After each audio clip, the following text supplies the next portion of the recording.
এটা কি রান্না করেছি বলো তো? এটা হলো খুব হেলদি এবং টেস্টি একটি রেসিপি।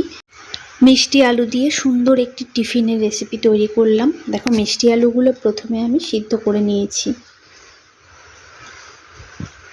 কোথাও বাইরে একটু বেরোতে হলে এরকম কিন্তু কিছু স্ন্যাক্স এইভাবে করে নেওয়াই যায়, যেটা বাচ্চারা বাইরে খেতেও ভালোবাসবে এবং খুব হেলদি হবে। আলুগুলো সিদ্ধ করে নিয়ে এইভাবে দেখো আমি একটু ঘষে নিলাম। এটা হাতে চটকেও নিতে পারো বা ম্যাশার থাকলে সেটা দিয়ে ম্যাশ করেও নিতে পারো।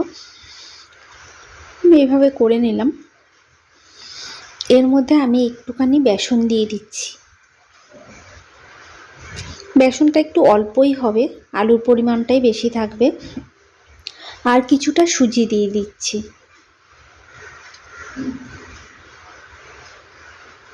আর একটু সুজি দিয়ে দিলাম।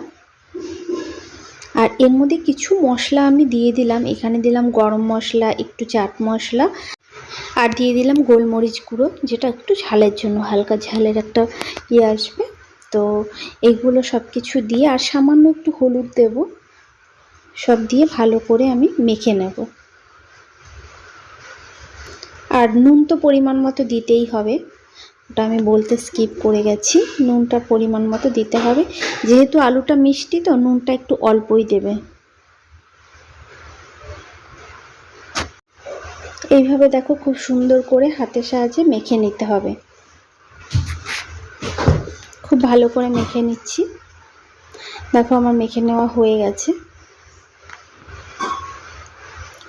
এবার আমি একটি কড়াই বসিয়ে তার মধ্যে তেল দিয়ে দেব।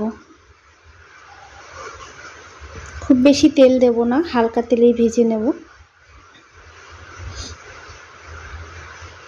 দেখো এভাবে হাত দিয়ে এবার আমি বড়ার শেপ দিয়ে নিচ্ছি।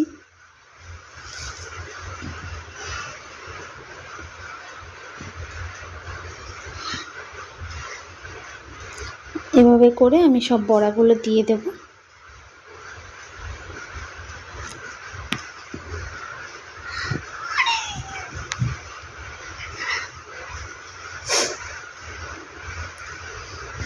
এবার এক পাশ ভাজা হয়ে গেলে আর এক পাশ উল্টে নিয়ে আমি ভেজে নেব। একটু লাল লাল করে ভেজে নিতে হবে, তাহলে ওপরটা বেশ একটু মচমচে ভাব আসে। যেহেতু এখানে সুজি দেওয়া আছে, একটা মচমচে ভাব আসবে, বেশ খেতে ভালো লাগবে। এটা কিন্তু গরম গরম খেতেই বেশি ভালো লাগে, ঠান্ডাও খাওয়া যায়। ঠান্ডা খেতে হলে একটু সস টস দিয়ে খেলে বেশ ভালো লাগবে। তো আমার দেখো রেডি হয়ে গেছে। আমি যেহেতু আমরা এক জায়গায় যাবো, তাই টিফিন বক্সে রেডি করে নিচ্ছি। তো এইভাবে সবগুলো নিয়ে একটু সস নিয়ে নেবো, ব্যাস। এইভাবে কিন্তু আউটিংয়ে অনেক সময় গেলে কিছু টিফিন বাড়ি থেকে এইভাবে করে নিয়ে যেতেই পারো। তো কেমন লাগলো আজকের রেসিপিটি আমাকে জানিও।